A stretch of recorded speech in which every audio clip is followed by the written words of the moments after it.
আসসালামু আলাইকুম dear viewer, software YouTube চ্যানেলে পিএইচপি অবজেক্ট ওরিয়েন্টেড প্রোগ্রামিং ওপি টিউটোরিয়াল সিরিজে আপনাকে স্বাগতম। এই ভিডিওতে আমরা দেখব যে কিভাবে পিএইচপি ওপিতে ভার্চুয়াল ডিরেক্টরি ব্যবহার করতে হয়। তো এক্ষেত্রে নেম স্পেস ইউজ করতে হয়। তো চলুন শুরু করা যাক।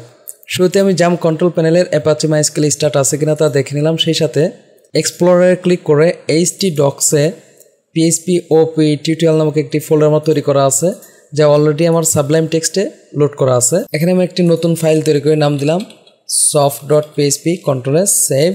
ওকে, এখানে প্রথমে পিএইচপি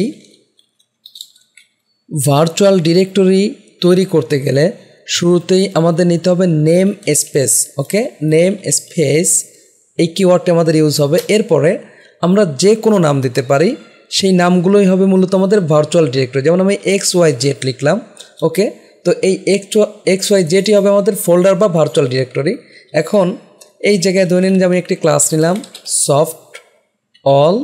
ওকে, এখন আমি বললাম পাবলিক ফাংশন ডিসপ্লে। ওকে, এখানে আমরা বললাম ইকো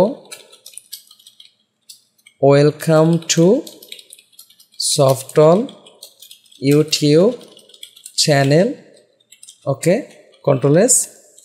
লক্ষ্য করুন, এই ফাইলটিকে আমরা অন্য একটি ফাইলে যদি ইনক্লুড করে এই ক্লাসটিকে ইউজ করে এই মেথডটিকে আমরা শো করাতে চাই, তাহলে আমাদের এই যে ভার্চুয়াল ডিরেক্টরি XYZ আছে এটা ইউজ করতে হবে। তো আমি এখানে একটি ফাইল তৈরি করি, সাপোজ নাম দিলাম, যে কোনো নামে আমি দিতে পারি virtual directory dot PHP, control S. Okay, এখানে আমি বললাম পিএইচপি, এরপরে আমি বলি ইনক্লুড। তো ইনক্লুডের ভিতরে আমরা জানি এখানে এই যে soft.php লিখলেই হবে soft.php, কন্ট্রোল এস।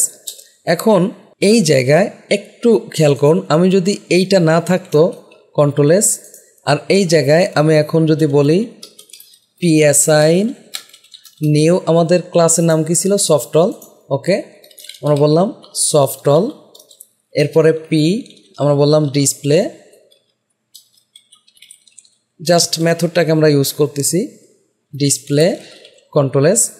ফাইলটা আমি এখন যদি রান করি লোকাল হোস্ট ওপি টিউটোরিয়াল, এই যে এইটাকে আমরা রান করলাম। এই যে দেখুন welcome to software YouTube channel.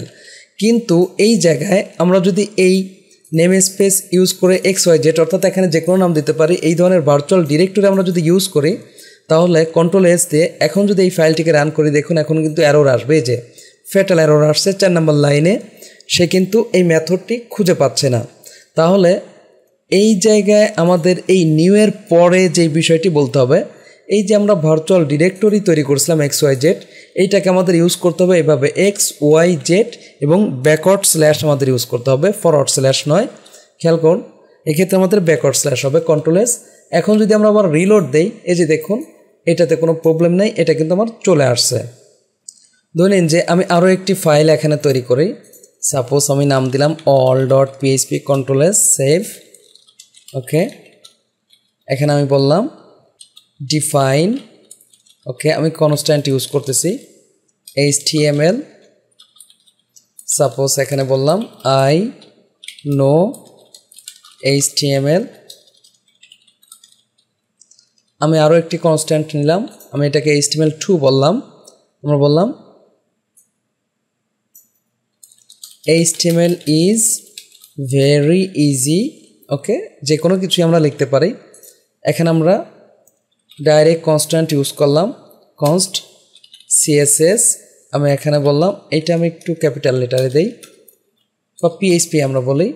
এই জায়গায় আমরা বললাম PHP is a programming language. Okay, নিচে আমরা ইউজ করলাম দৈনিক যে একটি ইউজার ডিফাইন্ড ফাংশন, আমি সাপোজ বললাম web echo user defined function here. Okay, control S. তো এখানে আমরা একটি ক্লাসও তৈরি করতে পারি, সাপোজ আমি বললাম ক্লাস পারসন পাবলিক ফাংশন আমি বললাম ডিসপ্লে বা পারসন ডিসপ্লে, পারসন নেমই বললি, ইকো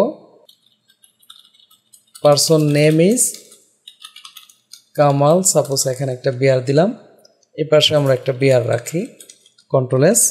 এখন এই ফাইলটিকে যদি আমরা এখানে ইনক্লুড করি, খেয়াল করুন আমি এইভাবে বললাম, আগের মতোই ইনক্লুড, জাস্ট এখানে বললাম অল ডট পিএইচপি। তো এই ফাইলে যা যা আছে সবই কিন্তু আমরা ইউজ করতে পারবো। এই যে ডিফাইন, এটাকে যদি আমরা ইউজ করতে চাই তাহলে এখানে আমরা বলবো ধরেন যে এই জায়গায় এই ফাইলের সব কিছু আমরা ইউজ করবো HTML HTML2 PHP। তাহলে এখানে আমরা বলবো, আমি নিচেই বলি ইকো HTML কন্ট্রোল এস, খেয়াল করুন এই যে কেয়ার সাইন ও HTML। তো একইভাবে আমরা কি বললাম HTML2 control S, HTML is very easy. আমি এখানে একইভাবে ধরে নিন যে PHP আমি কল করলাম, কন্ট্রোল এস। এই যে দেখুন PHP is a programming language. তো আমার এখানে একটি ইউজার ডিফাইন্ড ফাংশন ছিল ওয়েব, আমি বললাম ওয়েব কন্ট্রোল এস। এই যে দেখুন ইউজার ডিফাইন্ড ফাংশন হেয়ার। আমাদের ক্লাস ছিল কি পারসন, তো আমি এখানে ক্লাস তৈরি করি passign নিউ পারসন, আমরা এখানে বললাম পি পারসন নেম। ওকে, আমার এখানে কি মেথড ছিল খেয়াল করুন, এখানে মেথড ছিল পারসন নেম, এটাকে আমি কপি করে নিচ্ছি এই পাশে পারসন নেম। এই যে দেখুন সবগুলোই কিন্তু আমাদের আসবে। কিন্তু যদি এখানে আমরা ভার্চুয়াল ডিরেক্টরি ইউজ করি, যেমন আমি বললাম নেম স্পেস জাস্ট ABC বললাম, তাহলে ABC আমার ভার্চুয়াল ডিরেক্টরি হলো। এখন যদি রিলোড দেই, এই যে দেখুন আমার কিন্তু অনেকগুলো ভুল আসছে। কিন্তু এক্ষেত্রে এই যে আমাদের ডিফাইনের মাধ্যমে যেই ভেরিয়েবল অর্থাৎ কনস্ট্যান্ট আমরা নিয়েছিলাম, এর জন্য ডিরেক্টরি আমাদের প্রয়োজন হবে না, কারণ এটা গ্লোবাল ভেরিয়েবল বলে। আর এই যে কনস্ট্যান্ট যেটা নিছি, এইটাকে ইউজ করতে গেলে অবশ্যই আমাদের এই যে ভার্চুয়াল ডিরেক্টরি দিয়ে দিতে হবে। সেটা কিভাবে খেয়াল করুন, এই দুটার জন্য আমার লাগবে না, কারণ এটা গ্লোবাল ভেরিয়েবল ছিল। আর কনস্ট্যান্টের জন্য আমার কি লাগবে, আমার ভেরিয়েবল ভার্চুয়াল ডিরেক্টরি কী ছিল ABC। তাহলে এখানে আমাদের বলতে হবে ABC, আমরা আগেই জেনেছি।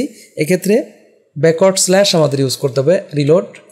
এই যে দেখুন PHP is a programming language, কিন্তু আমাদের ভুল ধরছে কোথায়, এই যে আনডিফাইন্ড ফাংশন ওয়েব। তাহলে এই ফাংশনের আগেও আমাদের কি করতে হবে, আমাদের ভার্চুয়াল ডিরেক্টরি বলে দিতে হবে এইভাবে।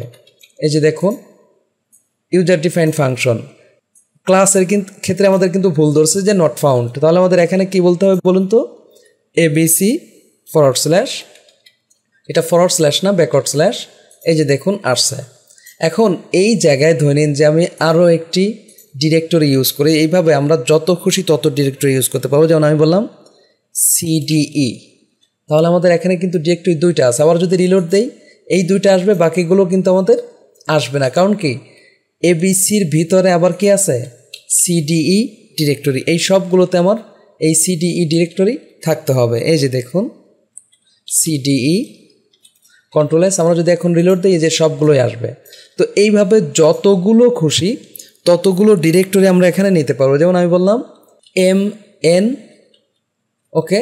তো এক্ষেত্রে আমার এখানে কি করতে হবে, সবগুলোতে কি MN দিয়ে দিতে হবে। এই যে দেখুন সবগুলোতে MN দিয়ে দিতে হবে, না দিলে কী হবে, এই যে আগেই জানি আমাদের ভুল দেখাবে। তাহলে আমাদের বলতে হবে MN backward slash control S. এখন যদি আমরা রিলোড দিই, এই যে আসছে। আশা করি ক্লিয়ারলি বুঝতে পারছেন যে কীভাবে ভার্চুয়াল ডিরেক্টরি তৈরি করতে হয় এবং ভার্চুয়াল ডিরেক্টরি কিভাবে ইউজ করতে হয়। যদি ভিডিওটি ভালো লাগে থাকে প্লিজ লাইক করবেন এবং কমেন্ট করে আপনার অনুভূতি জানাবেন। চ্যানেলটি সাবস্ক্রাইব করে না থাকেন প্লিজ সাবস্ক্রাইব করবেন। পরবর্তী ভিডিওতে দেখা হচ্ছে। আল্লাহ হাফেজ।